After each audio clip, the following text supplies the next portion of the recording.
On était arrivé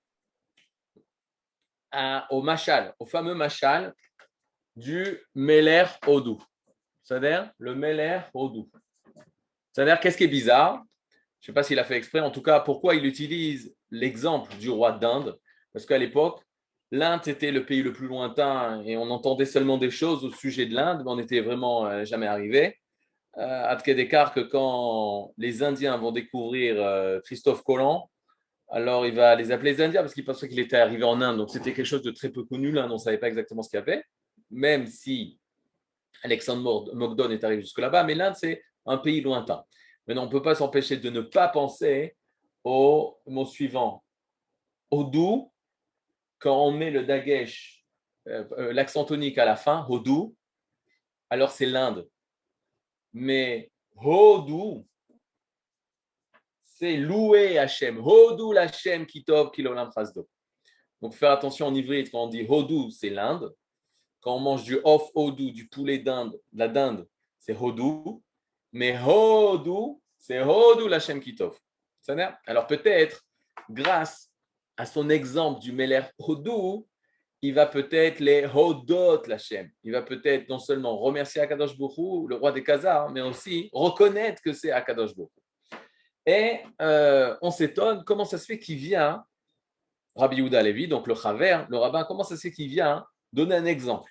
Alors des fois, quand on donne un machal, quand on donne une parabole, un exemple, c'est pour justement sortir de la zone de confort dans laquelle la personne se trouve.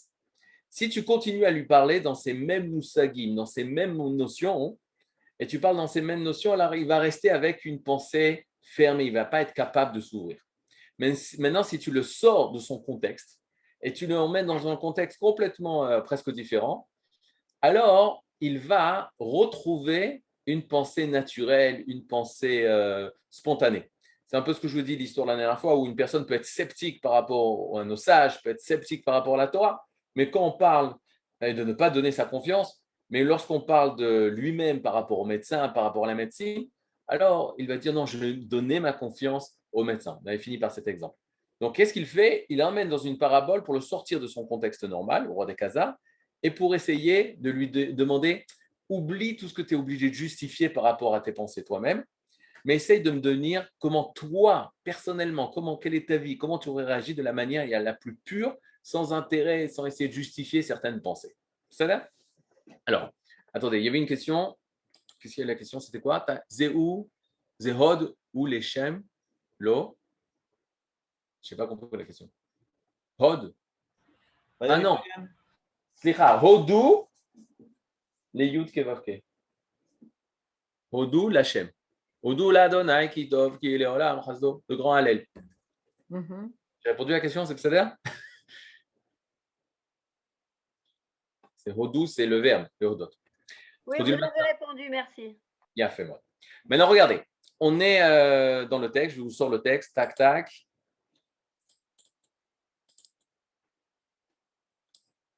Donc, Ilouayo Omrim, on était là. Si on reprend maintenant dans les détails des termes, de façon à ce que vous compreniez bien dans le texte. On y va. Amar et Chaver, le Chaver dit Ilouayo Omrim lecha ki melech Hodou, ish reset raoul le romeo la tête kavod. Maintenant, on vient et on te dit, tu sais, il y a un grand roi en Inde qui est extraordinaire. On doit lui donner du kavod, on doit lui respecter. Pourquoi? Pour toutes les bonnes choses qu'il fait dans son royaume. Et regarde, les gens qui habitent l'Inde, ce sont des habitants extraordinaires, des citoyens merveilleux, des hommes bons, hommes avec un grand H. Umidotam atovot, ils ont un bon caractère, de bons traits de caractère. C'est des gens de bien, des gens de vérité, des gens qui habitent l'Inde. Et grâce à qui? Grâce au roi. Il dit c'est grâce au roi qui les a éduqués, qui a éduqué toute une nation.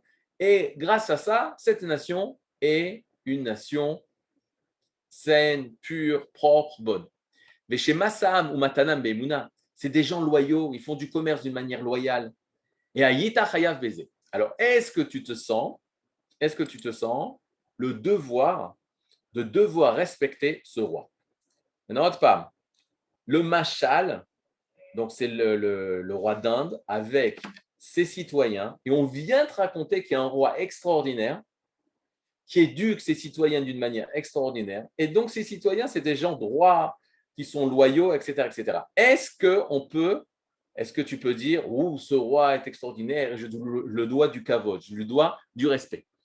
Alors, il est clair que lorsqu'on on pose une chose comme ça, il est clair qu'à un moment donné, on peut être sûr que ça existe, cette chose-là. Vous êtes d'accord avec moi? C'est clair qu'on me raconte une histoire. En quoi ça me mechayev? En quoi ça me rend obligé de dire, oui, je dois respecter ça? Peut-être, c'est ce qu'il va donner, il y a beaucoup de possibilités. Peut-être c'est vrai, peut-être c'est faux. Peut-être on a mal expliqué les choses. Maintenant, pourquoi Rial, il donne cet exemple? Alors, Rial, Rabbi Yehuda Halevi donne cet exemple parce que qui est dans le Nimshal? Maintenant, faites-moi l'inverse. C'est qui le roi d'Odou? C'est qui le roi d'Inde? Ça, c'est facile. C'est Akadosh Baruch Hu, c'est Dieu, Nachon? C'est Kadosh Baruch Hu. Akadosh Baruch Hu. Qui c'est les citoyens du royaume qui sont droits et bons, etc., etc.? Les Juifs. Les Juifs, non. Les tzaddik. Non. Non. Non. Les sages. Non, le roi de Khazar. C'est très dur, c'est très dur. C'est dur parce que Rabbi Yehuda Halevi, on a l'impression qu'il saute cette étape. On vient te dire, il y a un roi qui est très bon et qui a éduqué et formé ses citoyens des gens loyaux et bons, etc. etc. Est-ce que tu te sens le devoir de respecter ce roi-là? Alors, le roi, il va dire non, peut-être il n'existe pas. Peut-être il existe, mais les citoyens sont bons de par nature. Peut-être le roi est bon et les citoyens sont bons, mais il n'y a aucun rapport entre les deux. Et peut-être, oui, en effet, le roi est bon et éduqué, mais c'est une chance parmi plusieurs. Qu'est-ce que ça vous rappelle, ça? Si les citoyens sont bons, etc., ou si ses serviteurs sont bons, alors forcément le roi est bon. Alors, je vais vous dire, c'est un peu difficile à comprendre, mais c'est logique. Rabbi Yehuda Halevi, il veut sortir le roi des Khazars dans sa façon de comprendre la Emouna. La façon du roi des Khazars, du roi Goy de comprendre la Emouna, c'est forcément, s'il y a une créature, alors forcément, il y a un créateur. D'où on sait ça? Parce que quand Rabbi Yehuda Halevi, il a répondu « J'ai la Emouna dans le Dieu d'Abraham, Yitzhak, Yaakov, ou dans le Dieu de nos pères, le Dieu des Hébreux », alors il va dire « Mais attends, pourquoi tu ne m'as pas dit le Dieu créateur qui t'a créé ?» Je vous rappelle que Rabbi Yehuda Halevi, le roi des Khazars, il pense qu'il y a un Dieu. Il veut savoir l'acte parfait. Parce qu'il a vécu ça. Mais lui, il cherche, quand il se tourne vers les religions, il s'est étonné chez Rabbi Yehuda Halevi, ou chez le Chaver, chez le rabbin, qui lui a répondu une histoire d'une famille, une histoire de son peuple, alors qu'il ne lui a pas répondu le Créateur. C'est-à-dire, dans la logique du roi des Khazars, la créature, forcément, il y a un créateur. Si tu vois la créature, si tu vois ce monde qui a été créé, forcément, il y a un créateur. Maintenant, quand tu sais ça, alors tu comprends le Nimshal. C'est quoi? S'il y a des serviteurs qui sont bons, alors forcément, ça vient d'une source qui s'appelle le roi d'Inde, qui est la source de toutes ces personnes bonnes. Maintenant, qu'est-ce qui lui répond? Le roi, vous avez compris d'abord? Ça veut dire que toute la nature est ses bons élèves. Tiens, Le monde entier. La nature, non. Là, c'est plus simple de dire par rapport à la nature, parce que ça a été une tana des philosophes. Ça a été un argument des philosophes. Il n'y a pas de créature sans créateur. Cause et conséquence. Maintenant, je vous pose la question. Quelle est la force de l'âme que j'utilise quand je dis une phrase comme ça? Il n'y a pas de créature sans créateur. Alors, la force de l'âme, ça s'appelle, vous me dites-moi vous. Qu'est-ce que j'utilise quand je dis il n'y a pas de créature sans créateur? J'utilise le regesh? Non. J'utilise le sechel. J'utilise l'intellect. J'arrive à la conclusion intellectuelle que forcément, la fameuse phrase tout a été créé par hasard. Comment tu peux penser une seule seconde un monde, c'est ça le nian, un monde aussi bien organisé, une nation, je passe de l'exemple à ce qui est induit dans l'exemple, une nation, la nation d'Inde, tellement bien organisée, tellement loyale, tu crois que ça se fait tout seul? Il est clair qu'il y a une unité qui donne le ton à cette société, à cette nation, pour leur apprendre de quelle manière il faut se comporter. De la même façon, la nature est tellement parfaite, est tellement ordonnée, est tellement dans tous les détails, on voit que la Terre tourne convenablement, etc. Les planètes, tout le monde de la nature témoigne que forcément, il y a un créateur. Le problème, c'est qu'il n'y a pas de créature sans créateur, ça se fait dans le sechel, ça se fait dans l'intellect. C'est-à-dire, et regardez qu'est-ce qui se passe. Quand on pose la question au roi des Khazars, le roi des Khazars dit non. Il dit non, ce n'est pas obligatoire. Ce n'est pas forcément parce qu'il y a une créature ordonnée, parfaite, etc., que j'arrive à la conclusion qu'il y a celui qui va donner l'ordre aux choses. Peut-être les choses se font d'elles-mêmes. Mais il était capable de donner cette réponse uniquement si Rabbi Yehuda Levi le sort de son contexte religieux, Dieu, la créature, la nature, et il le met dans un contexte aucun rapport avec ça. C'est-à-dire la société, un roi, etc. Ce que lui représente des Khagaf. Lui aussi, il est roi. Ce n'est pas par hasard qu'il prend un roi d'Inde, parce que ça le concerne, lui, les rois des Khazars. Je vais expliquer pourquoi il parle d'un roi et pas un simple un seigneur. Alors regardez, là où je veux en venir, c'est très simple. Il y a eu plusieurs tentatives du monde des philosophes de prouver l'existence de Dieu, l'existence de Dieu, l'existence d'Hachem, avec le Sechel. Je vais donner ici 3 exemples d'arguments qui ont été donnés. Alors regardez. Pour nous qui sommes loin de la philosophie, on a un peu de mal à comprendre ça. On a un peu de mal à comprendre ça. Il y a des choses qu'on peut s'identifier avec. Vous êtes avec moi? La preuve physico-théologique. Attendez, peut-être je vais agrandir encore plus parce que sinon, vous n'allez pas voir. Vous voyez là? Vous pouvez noter juste ça et assez, vous cherchez sur le dictionnaire, vous trouverez ça. La preuve physico-théologique, c'est des preuves intellectuelles de l'existence de Dieu. C'est quoi la preuve physico-théologique? Consiste à dire que la beauté et l'ordre de l'univers supposent une intelligence organisatrice, c'est Dieu. C'est-à-dire Dieu, pour eux, c'est celui qui a organisé l'univers. Le hasard ne saurait produire de l'ordre. La preuve en est que si l'on met une infinité de lettres dans un sac et qu'on le renverse soudainement, les lettres ne constitueront pas un livre. Et en faites très très attention parce que des arguments comme ça, même nos sages les ont donnés. David, tu sais que dans le Sha'ar HaBitachon, Rabbi Bachya ben Pekuda, il ramène ça comme preuve de l'existence d'Akadosh Baruch Hu. Preuve intellectuelle, preuve sikhli de l'existence d'Hachem. Tu ne peux pas dire que tout est venu par hasard. Tout est venu d'un ordre, de l'ordinateur, de celui qui va ordonner tout ce monde, parce que le monde ne saurait créer le hasard. Et par conséquent, nous, on appelle Hachem celui qui est à la source de tout l'ordre du monde. On le sait, les artistes sont la preuve que c'est ainsi.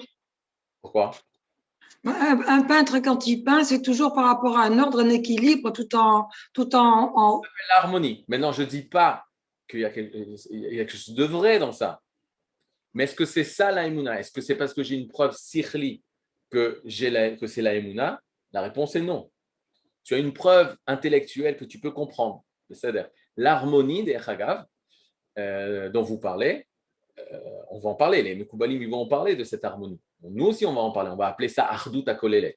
C'est pas l'harmonie, non, c'est pas pareil. C'est l'ordre, c'est différent. Alors pour moi, ça rentre dans ce même registre. Ça s'appelle Ardout Akolelet, c'est-à-dire l'unité englobante. C'est comme une personne qui va jouer la musique ou l'artiste. Il retrouve l'harmonie Il n'invente pas l'harmonie. C'est-à-dire, il dévoile l'harmonie. Alors peut-être ça va relever de la Emouna, mais faites très attention. Juste là, je prends une personne qui n'avait pas dans sa conscience intellectuelle la conscience de dire que Dieu existait. Une personne vient et lui dit, mais attends, regarde le monde. Tu penses que le monde sait créer le hasard? Le hasard serait créer l'ordre? Non. Donc j'ai une preuve. Sikhlit. Une autre preuve qui a été ramenée par les philosophes. Vous pouvez nous dire quel est le philosophe ou quelle est l'année? Non, c'est pas seulement un philosophe, même nos Chachamim. Rabbi Bachya ben Pekuda, qui est un livre de référence, Sha'ar HaBitachon, dans le Chovot HaLevot, dans le devoir des cœurs. C'est un livre de base de Emouna, où dans son chapitre sur la confiance envers Hachem, il ramène ça comme preuve. La preuve ontologique. La preuve ontologique, c'est-à-dire la nécessité de la création de l'existence de Dieu, s'appuie sur la seule logique. L'idée est que l'essence de Dieu implique nécessairement son existence. C'est quoi? C'est que forcément, juste de penser à Dieu, c'est son existence. Pourquoi? Dieu possède toutes les perfections, l'existence en est une, donc Dieu existe. C'est-à-dire, si par définition Dieu c'est la perfection, l'existence c'est une perfection, d'après la perception de l'homme, donc Dieu forcément existe. C'est ce que des fois, les personnes aujourd'hui, ils s'adressent à l'univers, ils s'adressent à la vie ou les choses comme ça. C'est-à-dire, ils essayent de trouver une perfection. Nous, il va te dire, toi, dans ta religion, tu l'appelles Dieu, Hachem, Akadosh Baruch Hu. Chez les musulmans, on va l'appeler Allah, mais c'est la représentante de la perfection. Et Hagaf, c'est un peu proche de ce qui va, c'est pas proche, mais aussi dans sa même idée. La preuve morale de Kant. Selon lui, il est nécessaire de postuler l'existence de Dieu pour la vie, pour que la vie ait un sens. Si Dieu n'existait pas, la vie était inadmissible, parce que les hommes de devoir ne seront jamais récompensés. Ça, c'est une preuve morale de Kant. C'est-à-dire, donc ça, c'est une chose connue. Tout ça pour vous dire qu'on a travaillé énormément, et il y a encore plein de preuves, mais ça, c'est les preuves principales. On a travaillé énormément pour expliquer l'existence de Dieu au niveau intellectuel. Vient le Rav Soloveitchik. Rav Soloveitchik, et il écrit, donc un grand penseur, grand Talmid Chacham, etc., et qui connaît toutes ces preuves-là. Il vient et il va nous écrire un texte magnifique. Alors regardez qu'est-ce qu'il dit. Et c'est très proche de Rabbi Yehuda Levi, de ce que le Kuzari veut nous faire. C'est pour ça que je vous ramène ça. Regardez, tchik-tchak. Isha Alaha, c'est le Rav de Yosef Dov Soloveitchik, Rosh Yeshiva de la Yeshiva University. Il meurt il y a 40 ans, il laisse derrière lui une œuvre phénoménale. Il dit la chose suivante. Adam, l'homme, imdato agea, avec son esprit, mais cet esprit-là, le fait qu'il ait une conscience, ça peut l'entraîner à la... comment ça s'appelle? Gay dans le sens d'être... gava, comment on dit gava? Aidez-moi. Imbu de sa personne. Fierté. Orgueilleux. Fierté. Voilà, fierté, Todaraba. Dato aga, donc avec la fierté de sa conscience, le fait d'avoir une conscience, ça lui donne sa fierté. Yachol agia les menia rishon, marchevet amarshava, echad, atov elion. Il peut arriver à la cause de toutes les causes. Il peut, comme les philosophes, essayer de trouver la cause toute première, la raison du tout, etc. Il peut arriver parce qu'il a un sérel, un chien, il ne peut pas. Une personne peu intelligente, il n'y arrive pas, mais le philosophe, lui, il peut réussir. Il peut arriver à comprendre quelle est la perfection absolue. Et aussi de toutes ces définitions-là. Il peut donner plein de définitions. Tu prends Emmanuel Kant, il va arriver à donner des définitions. Les philosophes, ils vont arriver à donner des définitions. Grâce au da'at, grâce à la conscience et l'intellect que l'homme a. Beram, cependant, Me'olam lo yavo el Elohim chaim. Mais jamais ils rencontreront Dieu vivant. Vous l'avez? Jamais ils ne rencontreront Elohim chaim. Comme dira on dit que c'est le Rambam qui dit ça, une personne qui cherche Dieu chez les philosophes, c'est comme une personne qui cherche la vie dans un cimetière. Retenez cette phrase. Une personne qui cherche Dieu chez les philosophes, c'est-à-dire au niveau du sechel, au niveau de l'intellect et des réflexions intellectuelles et philosophiques, c'est comme s'il vient chercher la vie, l'existence dans un cimetière, dans un bête-grotte. Excusez-moi, est-ce que je peux dire quelque chose par rapport à ça? C'est-à-dire qu'il me semble qu'actuellement, la philosophie est en train d'avoir un tournant. Par exemple, Frédéric Lenoir, qui est en même temps philosophe et en même temps branché donc dans la spiritualité. Bon, je n'ai aucun jugement par rapport à ce qu'il fait, mais bon, il fait des choses en tout cas, il essaie de faire de son mieux. Il y a actuellement chez les philosophes quand même comme une sorte de mort vers quelque chose d'autre pour aller vers rechercher un lien. Je ne sais pas si vous êtes d'accord avec moi. Peut-être, mais c'est-à-dire qu'il est obligé d'arrêter d'être philosophe ou changer le inyan de la philosophie. Et là, par définition, la philosophie, il aime la pensée. Vient la Torah et elle dit il y a la vie. Vient la Torah et elle dit il y a la vie. Et on va expliquer ça. Maintenant, je finis. Aremot shel musagim, des entassements de notions. Afshatod, Vinituchim et Gionim, des analyses, des thèses et des doctorats. Chotzetzim font une barrière. Ben El Chai, les Adam Amahamik Cheker. Font une barrière, dressent une barrière, un mur entre un Dieu vivant et l'homme qui essaye de rechercher, analyser, etc. Maintenant, si vous entendez bien mon discours, il y a un petit problème. Pourquoi? Parce que, est-ce que Akadosh Baruch Hu ne veut pas le Sechel? Est-ce que c'est le peuple d'Israël qu'on va dire non, le Sechel? Mais il faut redonner la place au Sechel.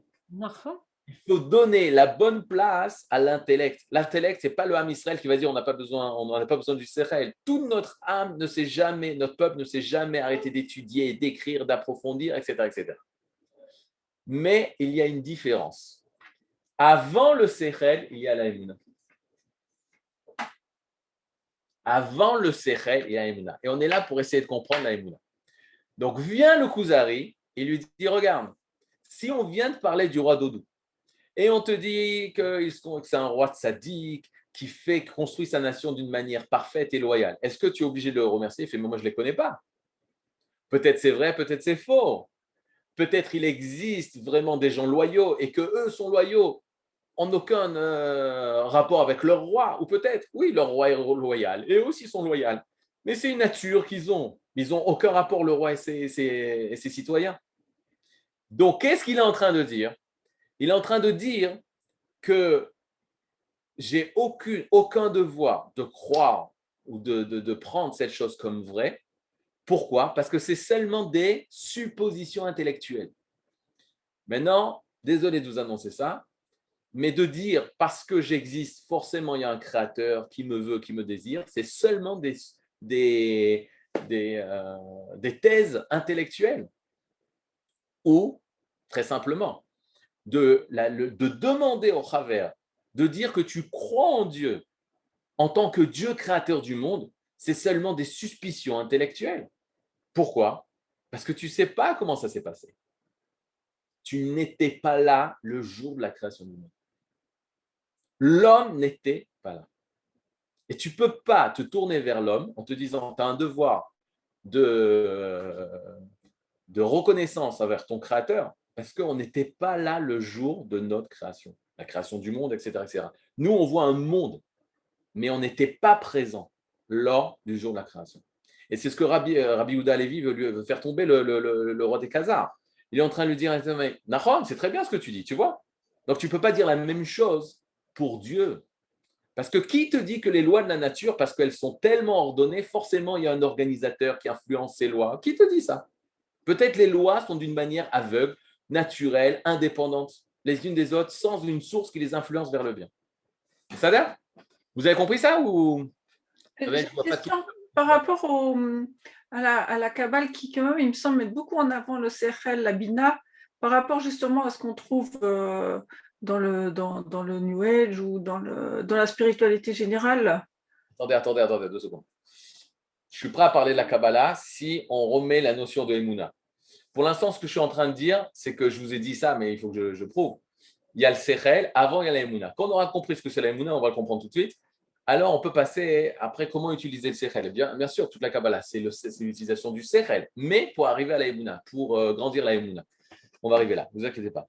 Maintenant, regarde. Oui. Une question. Vous posiez la question tout à l'heure. Attendez, il y a quelqu'un qui parle. Je vois des. Oui, vous ne me voyez pas parce que je n'arrive pas à me connecter avec la caméra. Elle est en train de poser des questions, on ne l'entend pas, je crois. Vous m'entendez? Vous, j'entends. Yochevet, je vous entends, mais Madame Garibaldi, alors après. Vous avez éteint votre micro. Yochevet, Ken, je vous écoute. Oui. Lui, le philosophe, n'a pas rencontré visiblement au travers de son Sechel Akadosh Baruch Hu, mais Akadosh Baruch Hu l'a rencontré, lui, le philosophe. Non. Il est vivant. Il est vivant. Il est en vie. Oui, mais c'est alors. Et lui, il ne le sait pas. Bidouk. Vous voyez? Oui. Bidouk. Exactement. On va y arriver. Parce que sinon, je vais vous donner l'exemple de Avram Avinu. OK?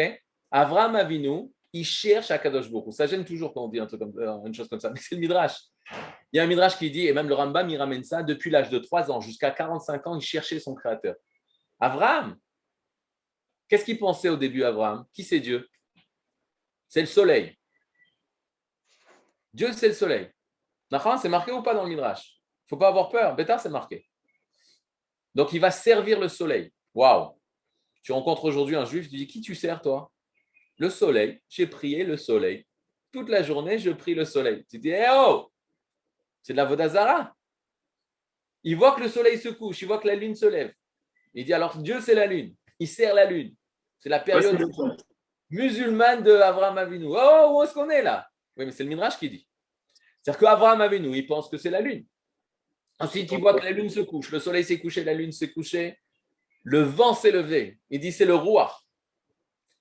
Le Ruach est parti. Il est arrivé à la conclusion qu'il ne peut pas avoir de créature sans créateur. Ça va? Mais non, jusqu'à cette phrase-là, ou cette conclusion, moi je l'appelle, il ne peut pas avoir de créature sans créateur. 1 plus 1 est égal à Dieu. C'est-à-dire 1 plus 1 est égal à Dieu. Toi, tu arrives à la conscience intellectuelle que Dieu existe. Vous savez comment ça s'appelle ça? C'est très simple. J'ai inventé un Dieu dans ma tête. C'est moi qui ai inventé Dieu maintenant. Bon, Hachem, Akadosh Baruch Hu, peut-être tu peux me dire Toda, tu m'as inventé. Vous sentez le truc? Maintenant, qu'est-ce qui va se passer? Le Midrash, il dit, il était mitztaher, il souffrait Avraham Avinu, et il a vu, c'est le fameux Midrash qui dit, il a vu un palais détruit, un palais en train de brûler, Bira Doleket, un palais en train de brûler. Et il dit, il n'y a pas de propriétaire, de maître à ce palais, jusqu'à ce que le maître du palais vienne et dit, je suis le maître de ce palais. Il en est de même, je vous fais la fin, c'est pas grave, on retourne au Kuzari. Il en est de même Avraham Avinu. Il s'est posé la question, ce monde n'a pas de créateur. Il a cherché intellectuellement.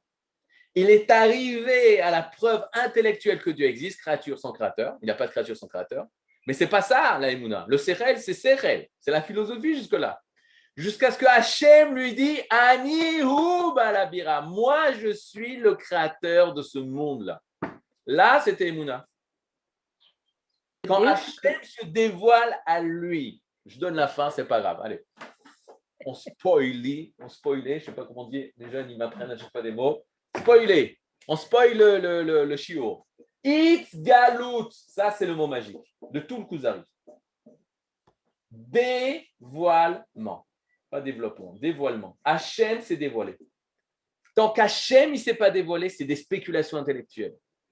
C'est des, excusez-moi, il y a des savtot, c'est des sipour et savta, c'est des histoires de grand-mère. C'est nerman, c'est sympa, mais ça n'a rien à voir avec la Emouna. C'est ce qu'on appelle la Emouna, c'est seulement la chose que tu as rencontrée, que tu as vécue. Si le Meler Dodou, tu ne l'as pas rencontré, tu n'as pas vécu, tu n'as pas vécu une relation, alors ce n'est pas de la Emouna, c'est la spéculation intellectuelle. Rial, tout Rabbi Yehuda Levi, c'est sortir contre ça. C'est pour ça que la spéculation intellectuelle. L'intellectuel, il a de la place seulement pour expliquer la Hitgalut, pour expliquer le dévoilement. Ça, oui. Mais il y a d'abord le dévoilement. Mori Verabi, Arav Yoshua Zuckerman, Shulimen Otanu et Tashiurim Maelo, qui nous a enseigné ces cours-là et qui nous, qu'on lui doit la Refoua Shlema, Bezrat Hashem, Kadosh Baruch Hu Shlema, il disait tout le temps quand une personne se pose la question mazé, si vous comprenez ça, vous avez tout compris. Mazé. Ça veut dire quoi, mazé? C'est quoi? C'est quoi? Qu'est-ce que c'est? Ça, c'est la question du philosophe, mazé, ou du penseur, du rocker. Et il dit, il y a toujours le ma avant le zé. Bon, c'est quoi le chidouche? Là, j'arrive pas à comprendre. Zé, regardez, zé, c'est ça. Zé. À chaque fois qu'il y a marqué dans la Torah, ceci, c'est qu'on l'a montré du doigt. D'accord? Zé Elivan Veu. Ils ont vu Hachem quand la mer des gens s'est ouverte. Ils ont dit Zé, ils ont montré du doigt à Kadosh Baruch Hu. Achodesh Azé Lachem, la première mitzvah que Kadosh Baruch Hu donne, le renouvellement de la lune, la Néoménie. Alors, Moshe l'a dit, mais comment on pourrait savoir de quelle manière ça se renouvelle? Quand est-ce qu'on peut compter le Rosh Chodesh? Achodesh Azé, il lui a montré le renouvellement. Zé, c'est de montrer du doigt. D'accord? Ma, c'est la chose elle-même. Donc, quand tu veux étudier une chose, il y a d'abord l'apparition, le dévoilement de la chose, et ensuite le Sechel, il va étudier cette chose-là. Mais il n'y a jamais la pensée qui va créer la chose. Il y a la Hidgalut, il y a le dévoilement, et on essaie avec notre sérel de comprendre c'est quoi ce dévoilement. Et- Moi, il me semble que c'est toujours le vécu qui vient d'abord. Après, c'est le sérel et ensuite, par-dessus, le vécu. Et c'est comme ça qu'on évolue. Voilà, Metsuyan. Il y a le vécu. Et on parle de Emouna, on parle de quelque chose de vécu. Et on va voir dans les mots de Rabbi Yehuda Levi. Mais dans le cas du philosophe, qu'est-ce qui l'a empêché, lui, d'avoir du vécu? Ben oui. Bien sûr, mais il faut qu'il analyse son Oui, vécu. mais Il faut oui. qu'il vive. C'est L'exemple, un être humain aussi. le Rav Cherki, il donne un exemple magnifique. Il y a 3 étapes dans notre vie. Il y a le Yeled, l'enfance. Il y a le Chacham, le sage. Et il y a le Navi, le prophète. Ça va? Celui qui souffle le plus, c'est le Chacham. Pourquoi? Parce que c'est plus un enfant, mais c'est pas encore un prophète. La différence entre prophète et enfant, elle est très simple. Les deux vivent. Le Yéled, il ne pourra pas expliquer ce qu'il vit, mais il le vit. Mais le prophète, il vit comme l'enfant, mais il peut te l'expliquer. Les grands Mekoubalim, on parlait tout à l'heure des Mekoubalim, ils disaient, après toutes mes études, je prie comme un enfant. Mais il peut te l'expliquer, il comprend exactement ce qu'il fait quand il prie et pourquoi, etc. C'est-à-dire, écoutez bien, je vais parler en langage Mekoubal, je ne sais pas si Mekoubal est les rêves, mais le Navi, il a goûté au Etzadat, il a goûté à l'arbre de la connaissance du bien et du mal, mais ça ne l'empêche pas de manger du Etzachaim. Ça ne l'empêche pas de manger de l'arbre de la vie.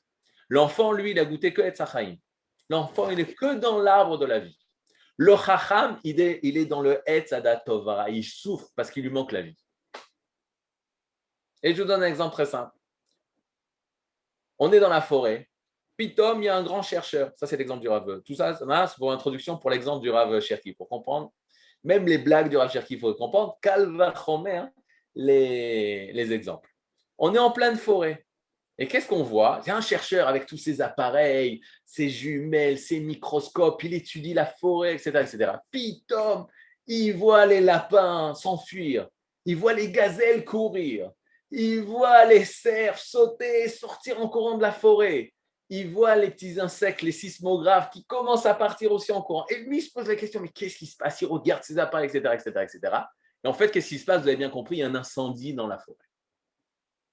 Et là, le cerf, lui, il n'a pas un doctorat en biologie, en chimie. Les insectes, ils n'ont pas fait spécialement d'études pour arriver à comprendre, mais ils le vivent, ça. Ils ne pourront pas te l'expliquer, mais leur instinct naturel fait qu'ils vont comprendre et voir le danger. Le Chacham, lui, il a détruit son côté naturel pour laisser grandir son sérel. Mais il n'est pas arrivé au niveau du Navi que le Navi, non seulement il aurait vécu ça, expérimenté, senti qu'il y a un danger énorme, il aurait pu aussi l'expliquer beaucoup plus que le sage. Donc, toute notre vie, on a commencé par Etzachaim, on a goûté au Etzadat Tovara, mais il faut revenir et refaire apparaître Etzachaim, mais cette fois avec le Etzadat Tovara. Tu comprends le truc? Ça, c'est tout. C'est pour ça que les Oui. Bayesh, parce que quand on étudie la Emouna, c'est quelque chose de vécu. Alors, tu peux même donner des définitions sur Rabbi Yehuda Levi, expliquer pourquoi Rabbi Yehuda Levi fait ça, mais c'est seulement le côté extérieur des choses. La Emouna, ça va être justement cette relation intérieure que nous avons avec le divin. Pourquoi on est obligé d'apprendre ça? Parce qu'on est dans un monde de Sechel. Rabbi Yehuda Levi, c'est commencer le monde des connaissances et de la philosophie, etc. Et il nous rattache au départ de ce dernier millénaire, ne pas se tromper. Le Sechel, c'est une importance énorme. Mais d'abord, la Emouna. D'abord, la Hidgalut. La relation que nous avons entre nous et Kadosh Baruch Hu n'est pas une relation intellectuelle, c'est une relation de vie.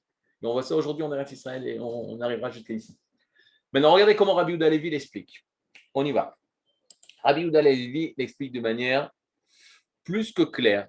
Il va lui répondre Amar Akuzari. Kaf. Donc ça, c'est le roi des Khazars. Il lui dit, mais attends, ton exemple. Mais pourquoi je dois respecter le roi d'Inde? Peut-être les citoyens d'Inde sont justes de par eux-mêmes, sans l'influence du roi. C'est-à-dire que les lois de la nature sont ordonnées sans qu'il y ait un ordinateur, comment dire, ordinateur ou ordonnateur? Ordonnateur. Ils n'ont pas droit. Donc, il n'y a pas de Dieu organisateur. Vous comprenez que même les scientifiques, ils voient que le monde est ordonné. Mais pas parce que le monde est ordonné oblige nécessairement l'affirmation qu'un Dieu existe. Il dit c'est des lois qui sont dans l'existence. Maintenant, peut-être, oui, peut-être il y a un Dieu qui a ordonné et organisé ce monde-là. Peut-être. Peut-être, il y a un Dieu.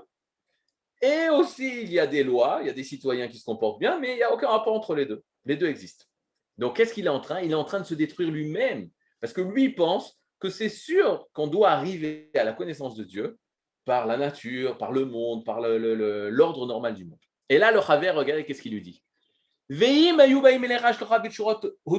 Maintenant, il y a des messagers qui viennent. Et ces messagers, de quelle manière ils sont, comment ils sont habillés, et les cadeaux, tchurot, c'est des cadeaux.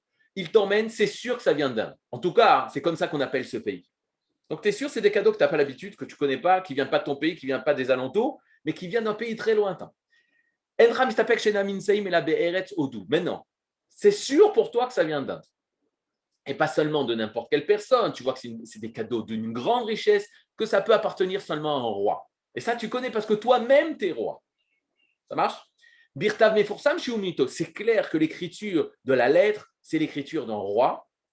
Maintenant, c'est eux, ces mêmes cadeaux, vont te guérir de ta maladie, vont te protéger de tes ennemis, vont repousser les ennemis sans que tu aies besoin de te battre et sans te sortir des chars, etc. Est-ce que maintenant, tu te sens obligé de remercier le roi d'Inde qui t'a fait tous ces cadeaux et comprendre que oui, il existe? Amar Akuzari, le roi des Khazars, dit Ken, ou oui, c'est obligé. Aya Safek Arishon Sarmini, Miesh Lancheodou Meler, Himlo. Pourquoi? Parce que j'aurais rencontré, à travers les messagers, j'aurais rencontré le roi d'Inde. Ça n'aurait été pas juste une chmoire, on m'entend, on me parle de lui, et là j'aurais vécu une relation avec lui. Et toutes les choses de son royaume me touchent, et les grandeurs qu'il fait me touchent. Qu'est-ce qu'il est en train de dire là? Il est en train de dire que lorsque je vis, j'expérimente cette relation avec le roi d'Inde et sa bonté, et pas seulement sa bonté, sa force, sa puissance de guérir, de combattre, etc., et de faire tomber mes ennemis, alors là, je suis obligé de reconnaître qu'il existe parce que j'ai eu un vécu avec le roi d'Inde. Et là commence la vadaout, la certitude. Quand est-ce que la certitude vient et pas la spéculation? La certitude vient quand il y a Itz Galut, quand le roi d'Inde s'est dévoilé à lui. Maintenant, pourquoi Rabbi Yehuda Levi? Deux choses. Il choisit le Meler des Khazars, Meler Hakuzarim, un roi de Khazars, et pas juste un philosophe. Moi, j'aurais pris un philosophe qui fait le tchouva. Moi, mieux, j'aurais pris un juif qui était super religieux, qui jette tout, qui devient le plus grand des philosophes et le plus grand des apikoros, et qui fait tchouva. Ça aurait été plus beau, non? Non, il prend un roi goy. Et il donne l'exemple du roi d'Inde. Vous savez pourquoi? Parce qu'un roi ne va pas s'occuper de quoi? Des choses futiles de ce monde. Bibi Netanyahu, il n'a pas le temps de parler d'une chose sympathique, mais qui ne peut pas aider le peuple d'Israël. Tu lui parles d'un vaccin, d'où? Tu lui parles d'une nouvelle arme, tout de suite. Tu lui parles d'une nouvelle monnaie, d'une nouvelle façon de diriger l'État, ça marche. Mais il faut que ça soit une chose qui soit utile, concrète au monde. On n'a pas le temps. Peut-être pour la poésie, il va donner du kavod, il va aimer, etc. Mais ce n'est pas des choses qui sont dans son emploi du temps, qui sont triunis. Mais quel exemple il donne? Il donne l'exemple des guerres. Il donne l'exemple du corona qui le guérit de toutes les maladies. Qu'est-ce qu'il voit, le roi des Khazars? Il voit une chose qui change sa vie au niveau. En tant que roi, il doit diriger tout un peuple. Il doit diriger toute une nation. Il doit avoir un ordre. Est-ce que vous croyez qu'une seule seconde qu'il essaierait une théorie sur ses citoyens, ses concitoyens, sur toute une nation? Non! Il est obligé, quand il va appliquer ça à ses concitoyens, ou à sa nation, à son peuple, c'est pas assez, vous allez dire oui, mais des politiciens. Je ne parle pas de politiciens, là, je parle d'un roi, c'est son peuple. C'est-à-dire, est-ce que vous croyez qu'il allait faire des tests? Est-ce que vous croyez qu'il allait nous prendre pour des cobayes? Non! Pourquoi? Parce que c'est son peuple. Et c'est seulement, écoutez bien, c'est seulement si c'est du 1000% vrai, alors qu'il va faire cette théorie-là. Il ne va pas faire des tests, sinon il peut perdre tout son royaume. Vous êtes avec moi? Maintenant, regardez l'histoire. Il était une fois un ami à moi, c'est une histoire vraie. Ils étaient une entreprise à Jérusalem de high-tech. C'est-à-dire, l'entreprise, elle s'appelle X. Un jour, j'arrive à la yeshiva, il y a un grand camion, une histoire vraie qui s'est passée il y a 10 ans maintenant. Vous voyez là? Parce que j'ai un problème. OK.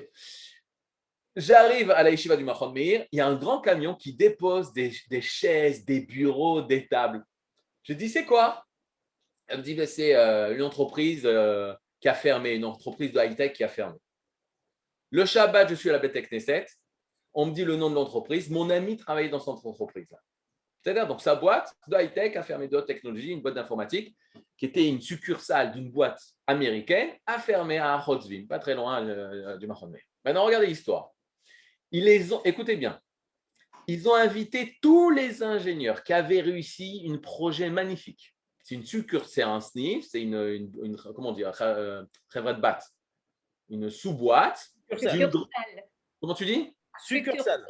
Ok, je l'avais dans la tête, mais ça fait petit succursale. Ok, succursale d'une grande boîte américaine. Maintenant, écoutez bien, ils les invitent vendredi matin dans un grand hôtel à Jérusalem pour les remercier du projet qu'ils avaient réussi, que ça a fait un carton, ils ont vendu le produit magnifique, ils ont fini le projet. Le représentant, regardez ce truc de fou, le représentant de la boîte, au nom du grand patron de la boîte américaine, les remercie et leur dit, voilà, maintenant je vais vous annoncer, on ferme la boîte, tout le monde est viré, vous ne rentrez pas dans l'entreprise, on vous donnera vos ordinateurs, vos affaires, etc., etc. Et voilà, la boîte ferme. C'est quoi ce truc-là? On a réussi, on a cartonné le projet et tu nous fermes?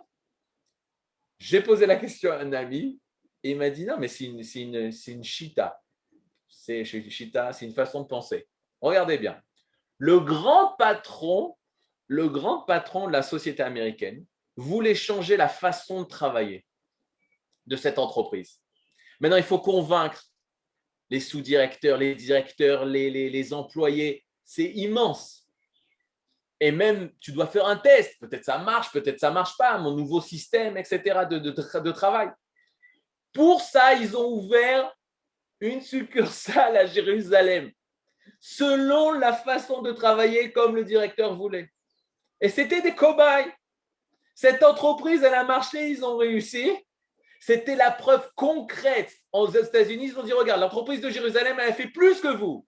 Elle a vendu à 500%, vous avez vendu à 120%. Qu'est-ce qu'il fait? Ah oui? On fait la même chita. C'est-à-dire, c'est pas peut-être que, c'est pas on va essayer une nouvelle chita. Tu n'as pas le droit à l'erreur. Ça doit être du 1000%. Donc, ça doit être véhiculé par des personnes qui ont réussi ça. Et là, tu vas l'adopter. Donc, qu'est-ce qu'il dit le roi des Khazars? Qu'est-ce qu'il dit Rabbi Yehuda, le roi des Khazars? Si on t'a dit, tu sais, il y a une nouvelle chita, le roi d'Inde, il fait des trucs extraordinaires. Si toi, tu ne l'as pas vécu personnellement, si tu n'as pas goûté à ce qu'il fait, mais c'est quelque chose de vrai. Alors, tu ne le prendras pas pour ton… Peut-être tu le prendras pour tes heures de ton yoga. Je ne dis pas que le yoga, ce n'est pas important. Mais des heures de yoga, tu rajouteras aussi ses pensées, aussi ce livre à lire. Mais là, ça t'a sauvé, ça t'a guéri, ça t'a sorti de tes ennemis, ça te donne la réussite. C'est sûr que tu le veux pour ton état, parce que c'est quelque chose de émet qui fait le bien. Maintenant, vous comprenez là où je veux en venir? Il y a un peuple qui véhicule quelque chose d'extraordinaire, une expérience divine extraordinaire. Et ça, les nations, lorsqu'ils vont le voir, il n'y a pas besoin de livres. Il n'y a pas besoin de grands philosophes juifs qui vont convaincre les goyim de l'existence de Dieu. C'est véhiculé par une expérience de vie d'Israël. Mais c'est exactement ce que Moshe Rabbeinu va dire à Pharaon. Moshe Rabbeinu va dire à Pharaon, il y a une vie exceptionnelle qui est véhiculée par des gens exceptionnels et tu es obligé de libérer ces gens exceptionnels. C'est même pas obligé. Ça va se passer et grâce à ce qui va se passer en Égypte, alors tu vas comprendre qu'ils ont une vie exceptionnelle. Ce n'est pas comme toute l'humanité. Ils sont complètement différents. Et il va parler pas d'un Dieu. Il ne va pas parler d'une preuve, il va lui prouver que Dieu existe. Mais Paro, il savait que Dieu existait ou il savait qu'il y avait des forces divines. Oui, c'est une preuve. Mais il va parler d'une vie qui est véhiculée par des personnes. Et cette vie-là, cette expérimentation de vie-là, ça, c'est la relation que ce peuple tout particulier, il a avec le divin.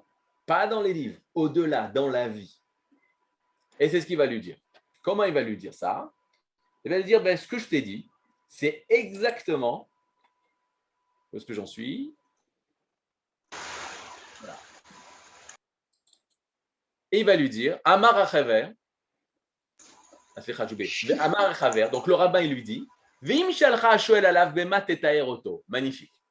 Si maintenant on te pose la question, de quelle manière tu vas décrire le roi d'Inde après que tu as vécu ce que tu as vécu? Amar Akuzari Betari Macher Itbaru Etzli La'ain. Uniquement par des adjectifs de la manière qu'ils se sont révélés vrais en moi à mes yeux.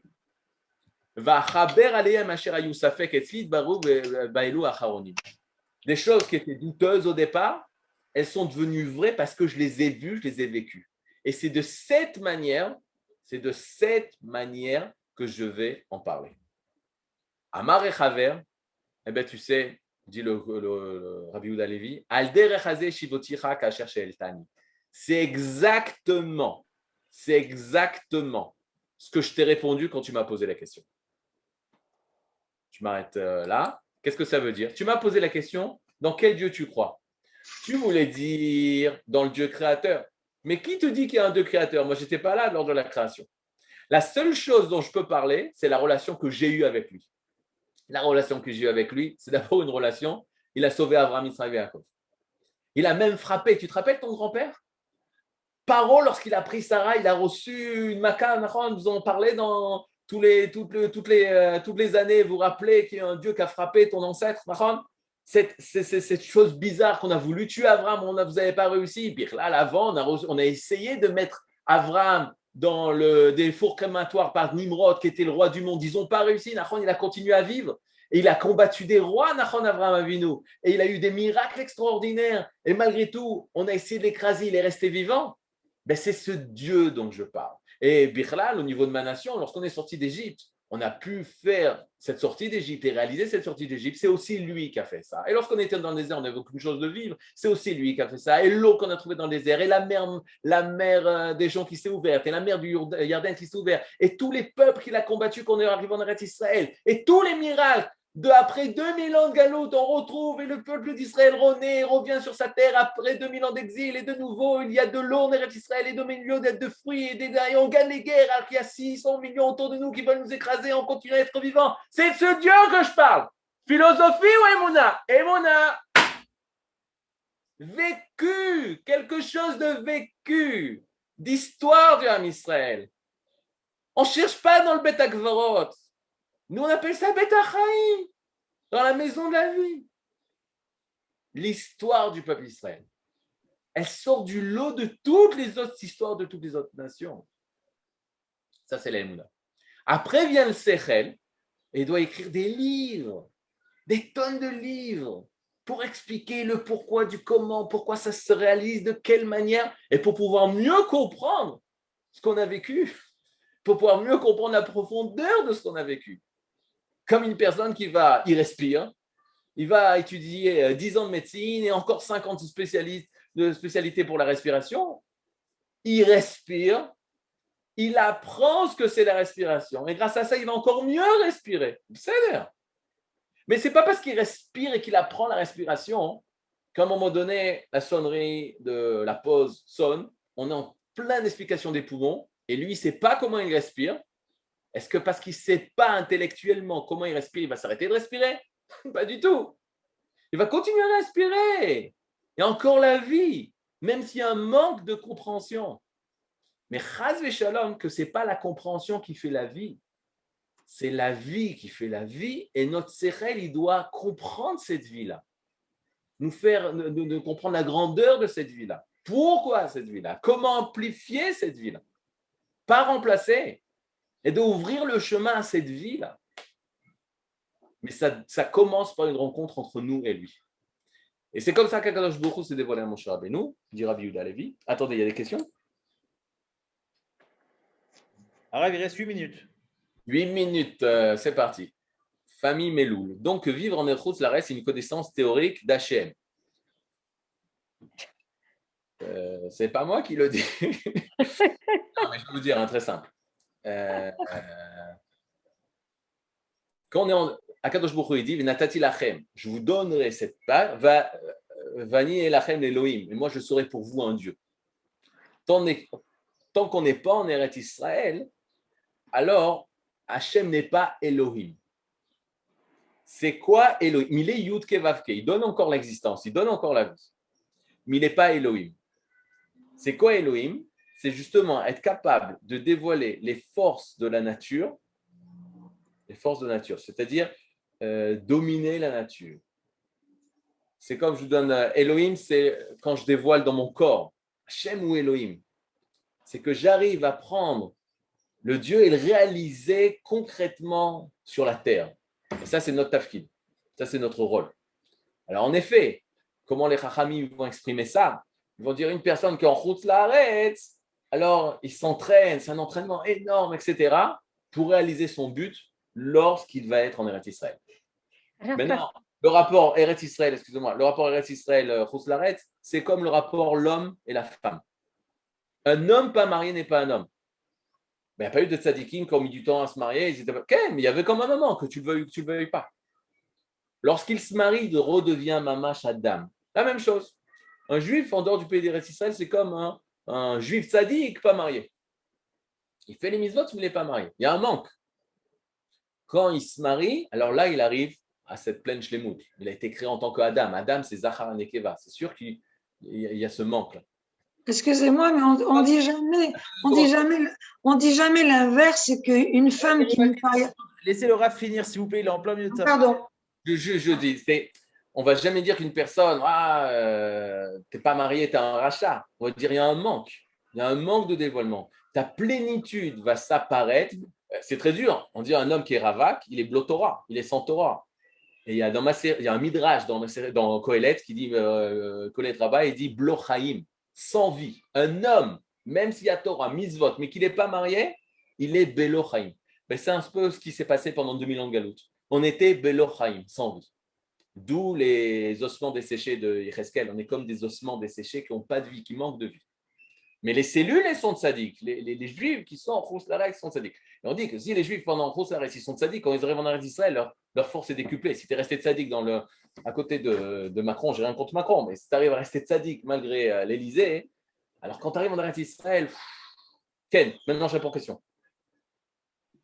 Oui, excusez-moi, je voulais dire tout à l'heure, par rapport au fait que tout le temps, j'entends les rabbins dire un homme qui n'est pas marié n'est pas un homme, on dit jamais une femme qui n'est pas mariée n'est pas une femme. Est-ce que c'est intentionnel ou est-ce que c'est quoi? Enfin, c'est une question. Je peux me permettre, ce n'est pas notre sujet, c'est ça? Et pourtant, c'est très important. Je comprends ce que vous dites et c'est important. Une femme, même si elle n'est pas mariée, alors elle peut être une femme. Oh. Un homme, le problème, c'est que s'il n'est pas marié, il n'arrive pas à sortir de lui-même. Il a une tendance naturelle à l'autisme, à refermer sur lui-même, à l'égoïsme. La femme, Pas dans ce cas-là. Ok, Et merci. Rav Partouche, Oui. est-ce qu'il y a un lien entre ce que vous avez dit et le Mizmor qu'on dit tous les soirs après Sfirat HaOmer? Chez Eretz Natna Yevula, ויראו אותו כל גויי הארץ. כאילו, il y a פתאום ארץ שנותנת יבולה. Eux, ils peuvent comprendre. Qui aime Eretz Israël? Qui aime l'Afrique, ils aiment, d'accord? L'État d'Israël, parce qu'on les aide à trouver des solutions pour l'eau, l'agriculture, etc. Les nations, elles commencent à nous aimer grâce à Wes, grâce à trucs, etc. C'est ça qu'ils comprennent les Goïms. Les Umot Haolam comprennent, si ta Torah, elle est capable de construire ce monde, alors là, je peux comprendre, je peux m'attacher à la Torah. C'est comme un enfant, il t'aime si tu donnes des chocolats. Si tu lui donnes Sefer Orot, rappelez-vous le cadeau de Bar Mitzvah, tu es tout le temps, qu'est-ce que tu vas offrir au cadeau de Bar Mitzvah? Tu peux lui offrir un cadeau au Sefer Orot, moi, c'est magnifique, mais lui, il t'en veut toute la vie. Parce que pour l'instant, il n'est pas au niveau. Lui, il veut des jeux, il veut des chocolats, il veut des bonbons, etc. Donc, le mot Olam, si tu ne parles pas leur langage, alors ils ne sont pas capables d'aller plus loin. Si une personne, elle m'aime tant, et qui était capable de me donner le cadeau que j'aime, des bons chocolats, des bons bonbons, ou je sais moi, un bon ballon de foot, alors qu'anirait que même au niveau du spirituel, il veut aussi mon bien, il veut m'apporter quelque chose de bien. Donc, je serais prêt à l'écouter. Donc, si on apporte une solution au niveau du monde, au niveau matériel du monde, alors ils seront prêts à écouter ce qui se cache derrière la matérialité du monde. Shavua Tov Lekoulam, une bonne semaine, Bezrat Hashem. Lag Sameach. Shabbat Tov, Harav. Chag Sameach. Shabbat tov.